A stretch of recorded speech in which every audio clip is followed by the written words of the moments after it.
Okay, so we are rolling, and we're here in... New Taipei, just across the river from Old Taipei. Yeah.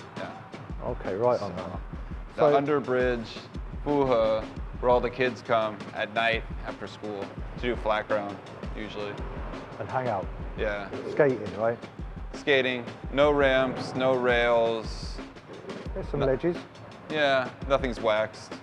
Good. It's pretty much all flat ground. Some banks over there. Yeah. Not much though. That's what skating's about though, isn't it? Using the terrain you're in, man. I don't know, I've never been, when I was younger, I used to go down the stairs. I didn't go very far past 10 stairs. I was never really into breaking myself. Yeah. No, well, you know, as we get older, we don't bend so easy, right? Yeah, I've also been working since I was 14, so I knew if I broke my hand or I broke my foot, I wouldn't be able to work. Right on, so I always took that in consideration too. So before we go any further though, it's Joel, right? Yeah. Yeah, Joel. Yeah, pretty much. Yeah, pretty much most of the time. Yeah. How long have you been here? Been in Taipei for 10 years. Oh, right, about the same time. Never really left, never went south, never went anywhere in the middle, just stayed here the whole time. What brought you here? I came here in 2007 for vacation, for some painting and cycling with the fixed gear scene. Fun. Just riding street and skating.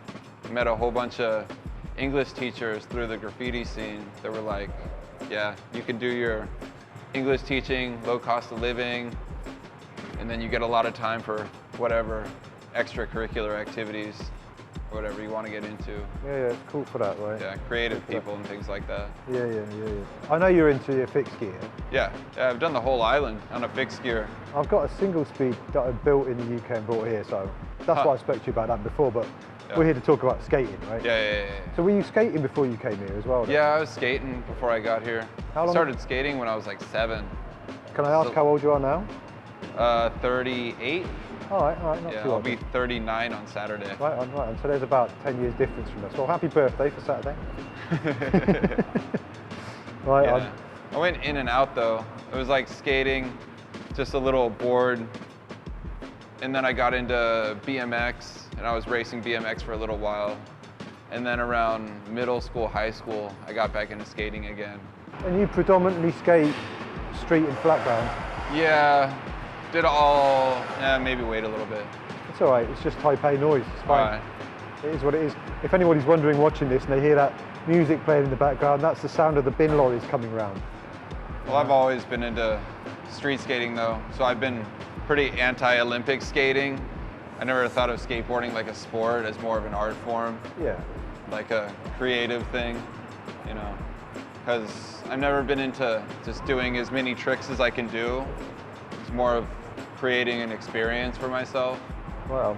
I did a lot of skateboarding for transportation, skating for miles and miles. I used to skate like in university. I would do like a 1-hour skate to school every day. And like the vibration of the sidewalks and the road, like making my legs and feet fall asleep. Yeah. It's pretty good. Yeah, tingles, man. It's pretty smooth though, because I was in California. It's not like somewhere that snows. Yeah. So the roads are always smooth. Yeah. For the most part. The tarmac in Taiwan compared to the UK when I was younger is smooth. Yeah. You might think this is a bit rough, but yeah, we used to skate up. I mean, there's something, and there was always a little group of us skating. There was always something nice about when you're all kind of flowing through the street and popping up and down the curbs. You kind of feel like you're ruling the place, right? So when I've got back, I mean, I was out of skateboarding for ages. Now I've got back into it. That's really all I want to do. Is just, I wanted to get back into some transition, and then I just wanted to be comfortable olling up things and going off things. Just as part of that, just going through the city and using it and feeling comfortable with it. I actually skate on the roads in Taipei. I don't do the sidewalk, it's all cobblestone. So you just bomb down with the scooters. And most of the time I just have one foot on the board and one foot pushing the entire time, just trying to keep up with the scooters so I can stay out of the way and I don't get any trouble from the police. Yeah. Because skating in Taipei, like a lot of the things, it's still pretty new. And a lot of the times they don't kick you out of spots. Well, I remember a long time ago they didn't kick you out of spots at all. But you can still come across a lot of cops and they just don't know what to do with you. Like I was skating and I went by the president's building over there, and I was stopped at the red light in the street, and the cop just told me to get on the sidewalk, use the crosswalk. Whereas I already skated from the south of Taipei to there, and I was just ready to go past Taipei main station, just make it all the way to where I was going, just do the street the whole way. Yeah. I'll take the street in Taipei as well. It's just like cycling, it's just some people are scared of being in the road. Yeah. But if you look like you know what you're doing, you can usually get away with it. But it's nice doing traffic here. A lot of the times the scooters and the cars, they'll bring out their phones and they'll start making videos of you. Yeah. When you're going down the street. Yeah. Which is really nice, boosts my confidence. I remember a long time ago, just skating in the park, and this homeless guy comes up to me and he starts stacking bottles and things in front of me, like making obstacles for me. Because a lot of the times it's like they've never seen anyone skating like that before. Yeah. And like, I do in the park sometimes, like I like flat ground like this. I'll go in this circle and do little spins and ollies and flip tricks and things, and the people will clap for you. It's so awesome. Whereas in America, it's very, it's not good for the community or something. Yeah. Like you're a rebel or you're damaging property. Yeah. And so people, even the public will go in there and try to kick you out. Not even property owners or police will try to get rid of you. Why do you think people have that issue? Because they just think that, I don't know, it's kind of related to like, you're a punk, or you don't care about the public, or you're noisy, you're causing a disturbance, you're causing property damage. Do you think that attitude will change? I mean, you know, you've got like the Hawke Foundation's been putting loads of parks across America, and now there's skating in the Olympics. Do you think society will change their attitude towards it, or do you think they'll think you should be in the park and you don't need to street skate anymore? And I was talking to my friend about it the other day, and about how in California it's actually illegal to skate anywhere besides a skateboarding area, like a skate park. If you're caught skating on the sidewalk or skating down the street, the police can give you a ticket for that, or people will yell at you that you're not supposed to be skating here. And there's always the people that are going to be counter culture. If that culture is like Olympic skating, skate park skating, ramp skating, and then there's the street kids that always want to skate street, and they like skating something that's coming natural, something that wasn't built for them. Things like that. And don't want something that they're supposed to do to get rid of that kind of scene. Yeah. Because a lot of people think that this Olympic skating is kind of anti-street skating, trying to get rid of street skating, trying to make kids not want to skate the street. I can see that. Yeah. And then, you know, in part, you know, having the skate brain, so you see things differently. You see obstacles differently. You don't just look at it as a step. You look at it as something you could literally play on for hours. My dad was nice enough to let me wax the curb outside the house, and it was buttery. It was so nice. We used to skate that just for hours, just a curb. Yeah. Just every day after school. Actually, a couple of friends would come over. I had a launch ramp too. My dad was real nice about it. We went to the welding shop, and we had a rail, and we had a kick ramp, and we had the curb waxed up. And oh, you were lucky, man. That's lucky. But we would still go down to the streets, down to the flats, because we lived in the hills in a suburban development, housing development, but we would still go down to the flats and go to the garages and go to the ledges in the back parking lots and things like that, and hit the school, hit the churches. Skate parks are cool, but a lot of the times the city throws some money out, and the designers that make it, it's just shit. Yeah, they don't understand. It's a joke in Taipei how they have all these parks that are made out of wood, and in the humidity and the rain, they just rot. It destroys it. Yeah, I mean, I go to the Nangang Park, and at least part of it's under the bridge. But I like the bowl. Yeah. But you know that thing's the best. It's fun, but then there's like screw heads sticking out of it, and you know you have to go around and get your skate tool out. And I had a couple of friends that had to get stitches from that thing. Doesn't surprise me. Like the skin caught on a screw that came up. Yeah. My buddy actually goes there with a screwdriver every time and tightens down everything. Yeah. Just looks for all the bolts rising out. But that's what it takes, you know. And I want to ask you something. What do you get out of skateboarding? What do I get out of skateboarding? Satisfaction. The feelings of Well, a lot of the time, because I've been doing it for so long, and it's just, when you land something and you do it right, it's just the way it should be.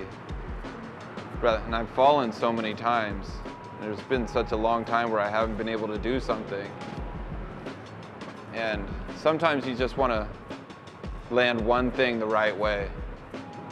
Because I like to do flip tricks, and I like to do ollies and things like that. And there's a million different ways to do it wrong, but there's only so many ways that it can be right. Because you'll see people that do a trick, but they don't land the trick right. Because I just want it to be smooth, like the way you envision it as perfect. Like I like to ollie and land, and I don't get that much of a shock in my feet. Yeah. Or I do a kickflip, and you catch it in the air, and you can feel the catch, and then you land, and you land smoothly. And you're rolling just like you were rolling if you were just riding. And the best way to skate is you feel like the board's just a part of you. It's connected to your feet. And that's when you're really like in tune with yourself and the board. You're working together like it's a part of you, and the experience is just, no, you make things seem like it's just part of life, because it is a lifestyle. It's not just something extra that you're doing, because it's very much a part of a lifestyle, like being a skater or something. Just being something that you think about all the time. Like when I'm riding my scooter around, or I'm driving in a car or a bus, and you see a skate spot, and you just think about what it would be like to skate that. Or you see kids skating down the street, and you remember what it was like when you used to skate with a group of kids, but now it's really hard to get that because most of your friends are doing a whole sorts of other endeavors and things like that.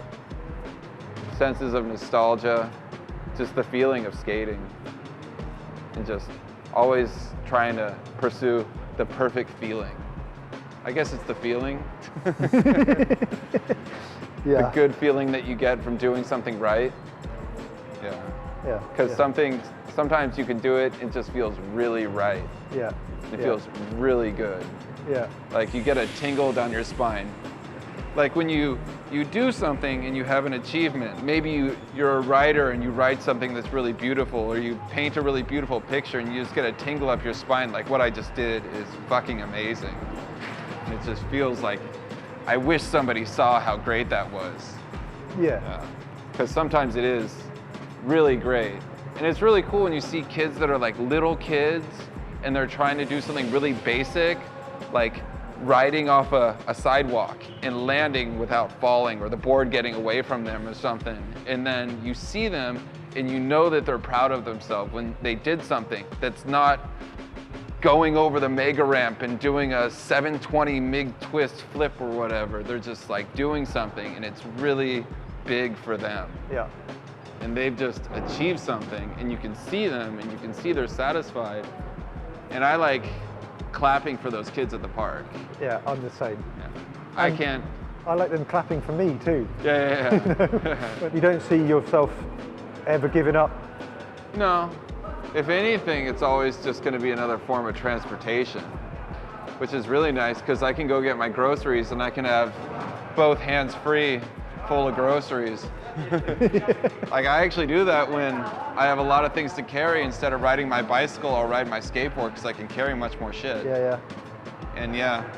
And it's easy too because you can just pick it up and take it on a bus or on the MRT train. Exactly. Really nice. It's starting to rain pretty heavy now, right? Yeah. And we've got the karaoke singers in the background having their social and the event. birds have come here for sanctuary too, it seems like. Yeah. Come on, they come to serenade us. Everyone's having a sing song, right? Yeah. Sounds beautiful in here, man. It's got the atmosphere, sweet. So we're gonna have a little skate about, I think, and shoot you doing the business. I just want one little other question. So the community, I mean, you said there that you get a nostalgic feeling when you're skating and what it used to be like when you were younger, and obviously I assume you had a crew you skated with. Do you think we're ever going to see skating like that in Taiwan? Do you think it's going to be a generational thing and they're going to come up, or? A generation of young kids? Yeah. Oh, there's a ton of young kids doing it. Yeah. There's a bunch of street kids too. You want me to, there's a really cool company here called Stable, there's actually a cafe and skate shop over by Dehua Street, and they got a good team of young kids that are it's all street kids, and they all do street style, and they're sick. They're like really good. It's mad watching them, right? Yeah. So They got a lot of good flat ground tricks, and they do stairs and wall rides, and it's just all street around Taipei. that's decent. And they got a big old fuck you attitude, because they're always getting kicked out of places too. It's real funny. Great stuff. So thanks, Joel. Oh yes. Any other messages for anybody out there? Any what? Any messages for anybody out there? No. No. Just skate for yourself. That's the most important thing. Always about making yourself happy. That's why I skate. It makes me happy. Mostly skate by myself now anyway.